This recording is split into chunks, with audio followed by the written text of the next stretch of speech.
Hi, it's Miss Dana and Izzy from PMA, and we're here to read part of the book Magic Treehouse number 17 tonight on the Titanic. In the Green Room, we've been reading the Magic Treehouse books, and this is the next book in the series. I have a few of them that I'm going to read to you, and I'm going to break them into a few different chapters so that you can listen to different parts of the story and follow along with us. This book is written by Mary Pope Osborne. She's the author and she wrote the words. And if you haven't heard these stories before this one, that's okay because you'll catch on really quick. I will start with what they call a prologue, which tells you a little bit about the story before it begins, especially for some of our friends who haven't heard the other stories. One day in Frog Creek, Pennsylvania, a mysterious treehouse appeared in the woods. 8-year-old Jack and his 7-year-old sister Annie climbed into the treehouse. They found it was filled with books. Jack and Annie soon discovered that the treehouse was magic. It could take them to the places in the books. All they had to do was point to a picture and wish to go there. Along the way, they discovered that the treehouse belongs to Morgan Le Fay. Morgan is a magical librarian from the time of King Arthur. She travels through time and space, gathering books. In Magic Treehouse books 5 through 8, Jack and Annie helped free Morgan from a spell. In books 9 through 12, they solved 4 ancient riddles and became master librarians. In Magic Treehouse books 13 through 16, Jack and Annie had to save 4 ancient stories from being lost forever. Now, in book 17, they are about to begin a new set of adventures. And here's a picture of what the treehouse looks like. Chapter 1 is called A New Mission. Jack opened his eyes. It was a stormy night. The rain tapped hard on his window pane. "Do you hear what the rain is saying?" said a voice. Jack turned on his lamp. Annie stood in his doorway. She wore her rain poncho over her pajamas and held a flashlight. "It's saying, 'Come on now,'" she said. "You're nuts," said Jack. "Listen, just listen," said Annie. Jack listened. The rain did seem to be tapping out, "Come now, come now." "We have to go to the treehouse," said Annie. "Something important is about to happen." "Now?" said Jack. Jack didn't want to leave his warm, cozy room, but he had a feeling Annie was right. Something important was about to happen. "You coming?" she said. Yeah, he said, and he climbed out of bed.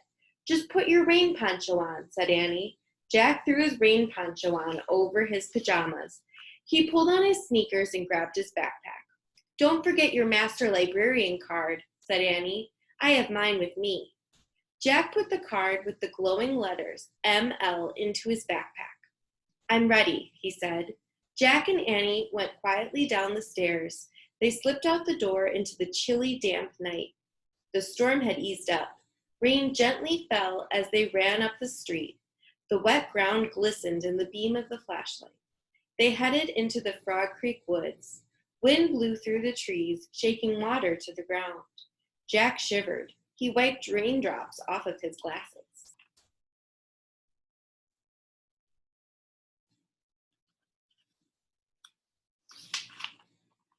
"Brr," said Annie. "I'm cold." "Me too," said Jack.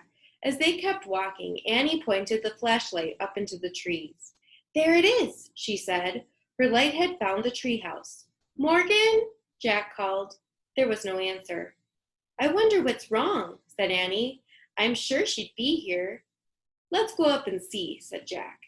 Annie grabbed the rope ladder and started climbing. Jack followed. Rain dripped from the trees onto his poncho. They climbed into the treehouse. Annie shined her light into each corner. The first 3 corners were empty. Then the flashlight beam hit the 4th. Jack and Annie gasped with surprise. Sitting in the corner was a small dog. He looked like a terrier puppy. He had scruffy light brown fur. He stared sadly at Jack and Annie. "Oh," whispered Annie.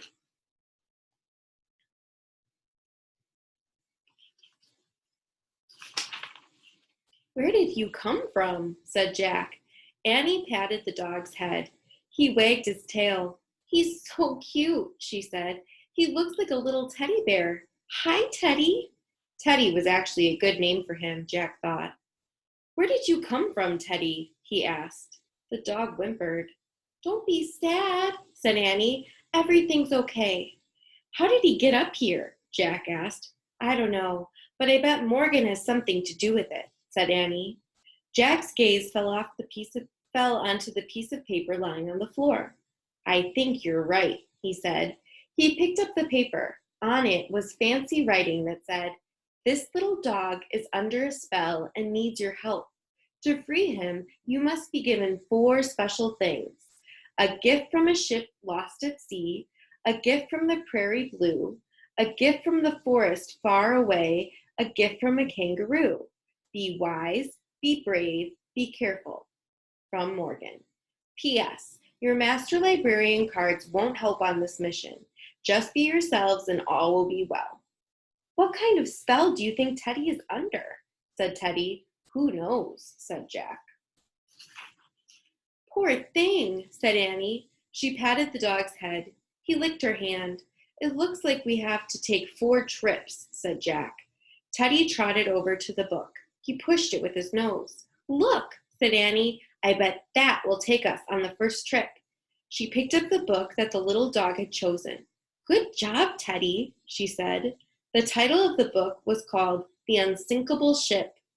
Well, at least that's good, said Jack. The ship won't sink even if it is lost. Ready, Teddy? Asked Annie. Arf, arf, he answered. Jack pointed at the cover of the book. I wish we could go there, he said, and the wind started to blow. The treehouse started to spin. It spun faster and faster. Then everything was still, absolutely still. Chapter 2 is called The Unsinkable Ship. Arf, arf! Jack opened his eyes. He shivered. Wherever they were now, it was cold, very cold. Teddy barked again. Shh, said Jack. Annie shined the flashlight on her clothes. Wow, we're dressed like old-fashioned kids, she said. Instead of pajamas and a poncho, she wore a sailor dress and a long wool cloak. Jack had on an overcoat and knee-length pants and long socks. His backpack had turned to leather. He also had on a shirt and a tie. Where are we? He wondered aloud.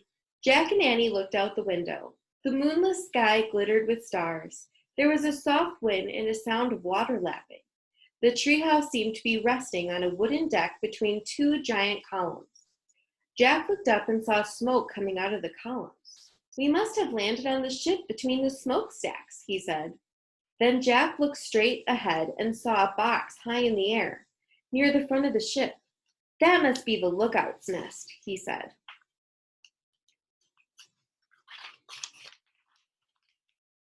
Jack sat back in the treehouse and opened their book. Annie handed him the flashlight. Let's find out where we are, he said. He turned to a picture of a huge ocean liner.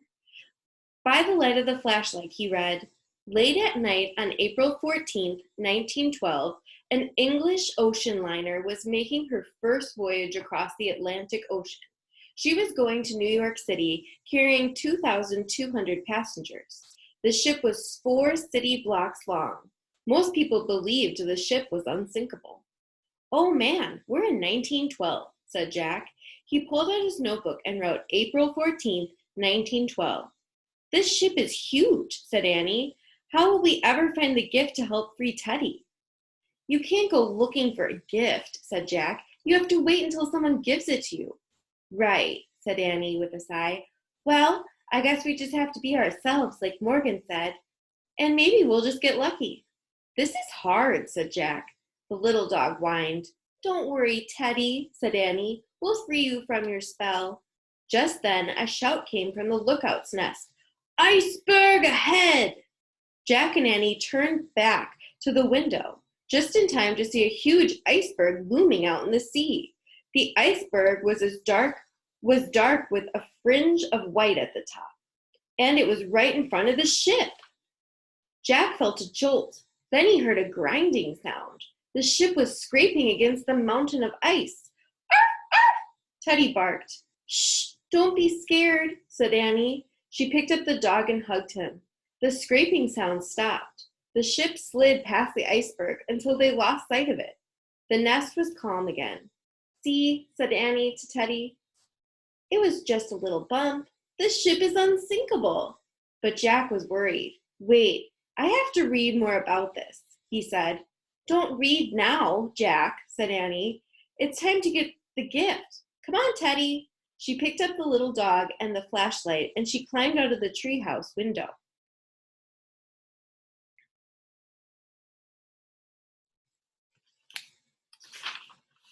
Hey, don't take the flashlight, said Jack. But Annie was gone. Annie, called Jack. He heard a soft, yikes. Annie stuck her head back into the treehouse. Bad news, she said in a whisper. I think you'd better see this. Jack threw his stuff in his knapsack. He put it on and climbed out the window. Annie was standing by the ship's railing, holding Teddy. Without a word, she shined the flashlight on a life preserver hanging from the railing. In big black letters wrote the words RMS Titanic.